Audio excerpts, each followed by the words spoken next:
It is July 27th, 2026, and we are at the Chamber in El Cajon, California with some very special people.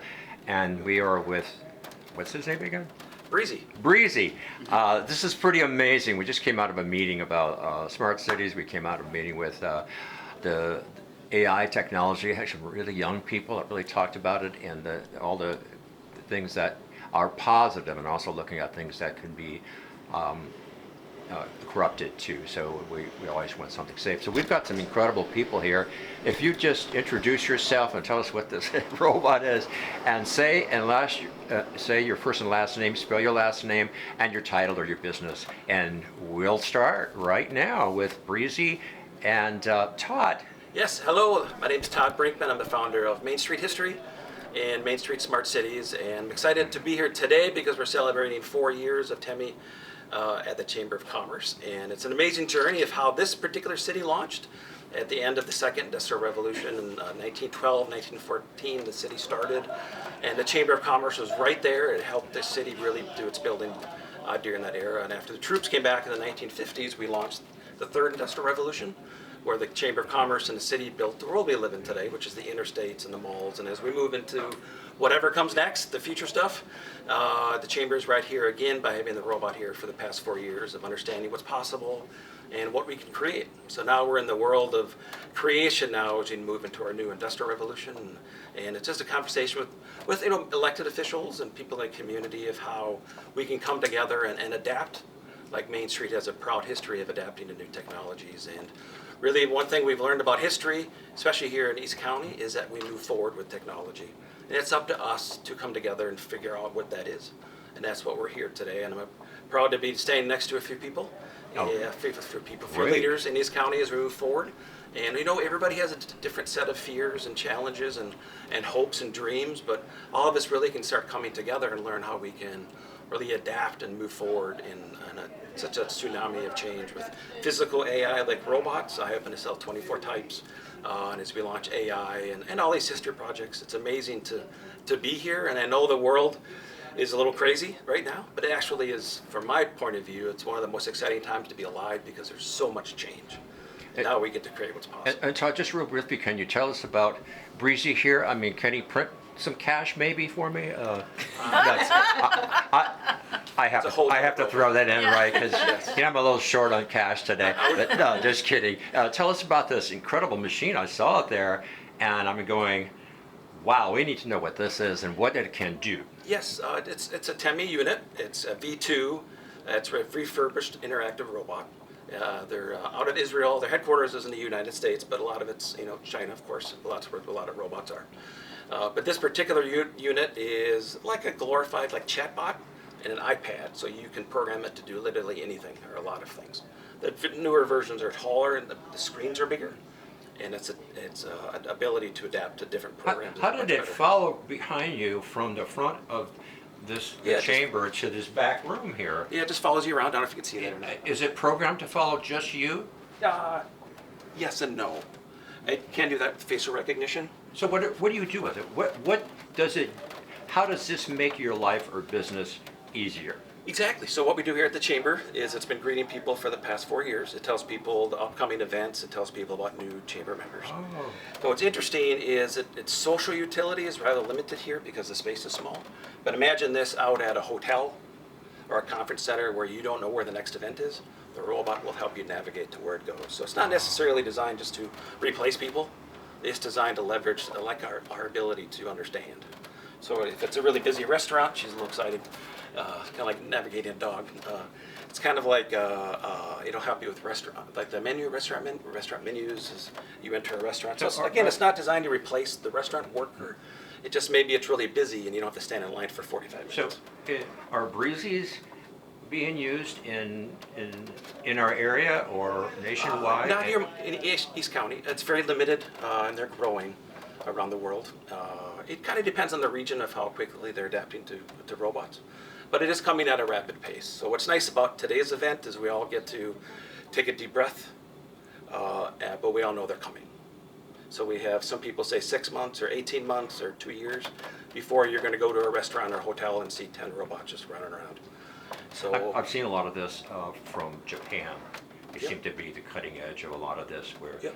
I saw a video where a person went into a hotel, there was nobody in the front, you know, Right. the check-in people. Right. It was all, Yes. So they do different things, and you could program it.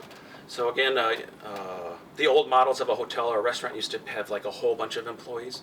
Now the new business models for restaurants and hotels are fewer employees, livable wages, but now they're going to leverage technology.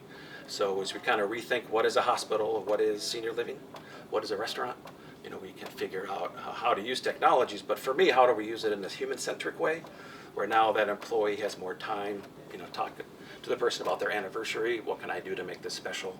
Instead of just running around doing all these tasks that they don't need to do anymore. So we get to have that conversation today, and everybody has a different dream and different fears, and that's what today is about. yeah. And Seth, tell us your title and who you are. I'm going to switch over here.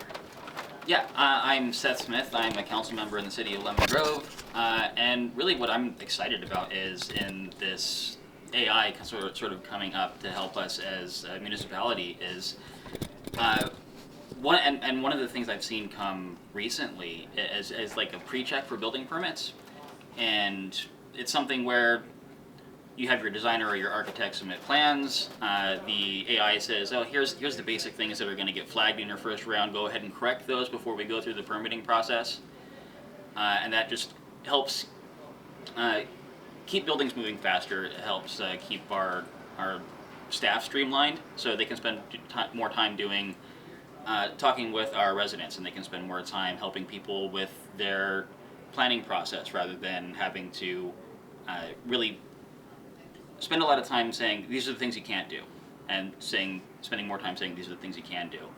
I'm looking forward to integrating some of these technologies in something like a interactive kiosk. Like there are several locations that are usually more touristy, and I hope that we can get to that space at some point. But to say you get to walk down Broadway and find a kiosk that you can interact with and say, hey, this is what I'm hoping to. Like this is the food I'm trying to eat today. Where can I go from this spot that is like this is the restaurant I want to go to, or these are the clothes that I'm looking for, or this is I want to go have a coffee that isn't a vegan place. Like so, something to help people navigate our city, something to help streamline our municipal functions, and really make it so we can focus more on the human interaction side of our community, because a lot of the more tedious, more difficult things to do can be handled by AI or some sort of automation. Yeah, and I'm great that we have Lemon Grove representation today, because we don't always have that coverage.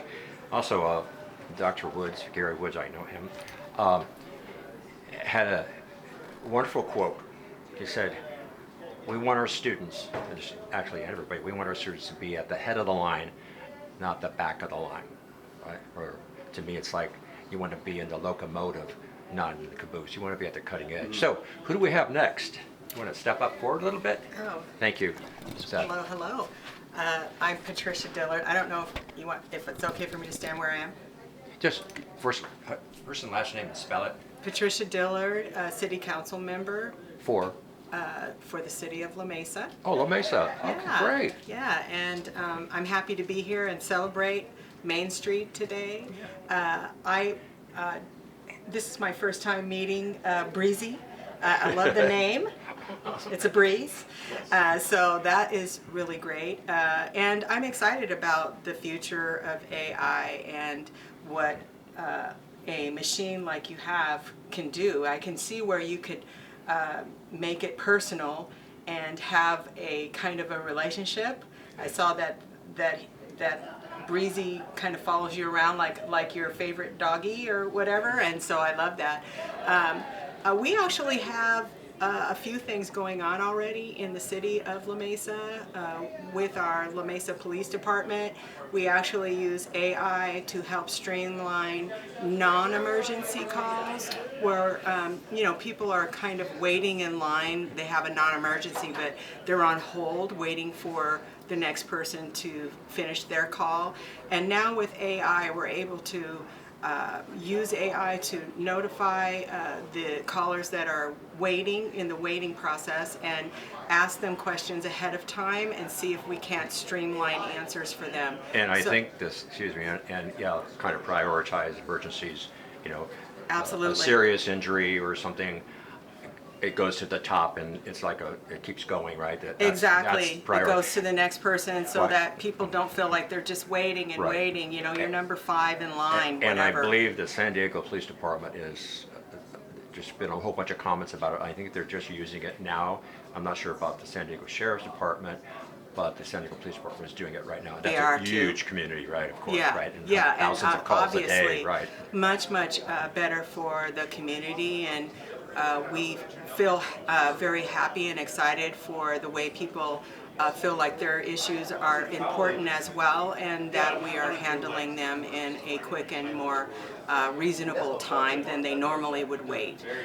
We also have just started introducing AI within our staff, amongst city staff. With La Mesa, and you know, kind of getting some of those things transferred over where people are being trained to use it and make things more efficient for all of the departments that we have within our city. So that's also exciting because it's growing right now and getting more people in training to use these services that are going to help speed things up for our residents. So we're really happy to be able to serve our residents in that way and make them feel like every call is important. If it's important to them, it's important to us. And so we feel very excited about being able to serve our community in more efficient ways. And so that is happening and taking place in the city of La Mesa. Yeah, well, thank you, and it sounds like you're on the cutting edge right there. And, We are. Yeah, that is awesome. And we have one more person here. You want to step forward a little bit, ma'am? Introduce yourself. I'm Alysson Snow, Mayor of the City of Lemon Grove. Oh, So it's a wonderful opportunity to be here. When I first took office, I got the opportunity to be introduced to the local legend, Breezy, and have the opportunity to see the capacity and the capability of this program. One of the reasons I'm really excited is in this presentation today is about the future of Main Street, and Lemon Grove has been really working on a project called Connect Main Street, and it goes this whole idea of looking forward to the future. The Connect Main Street literally takes you through history as you're walking down this walk path that connects the Massachusetts trolley station to the Lemon Grove trolley station and takes you through the history. And it's just extremely on point that the future is right before us here today as we celebrate where our communities are going in the future. Lemon Grove is going to be at the forefront of making sure that we balance the interests of our community, our staff, with advancements in technology. I think extremely important part of this is to make sure that everything is human-centric, and we saw that with Mr. Brinkman, has really put that at the focus. Cities are still going to make our constituents the A1 priority of our towns, but we want to make it easier for people to access. And that's been one of the really difficult things for smaller cities to do, is to make sure that we are accessible to all members of our community. And this new technology allows us to do a better job of making our communities accessible to people who have different abilities, who maybe be blind and are trying to navigate a building. This robot can assist them and walk them through the building without losing staff time. We also have the ability to be able to help people who are less mobile be able to access documents and information.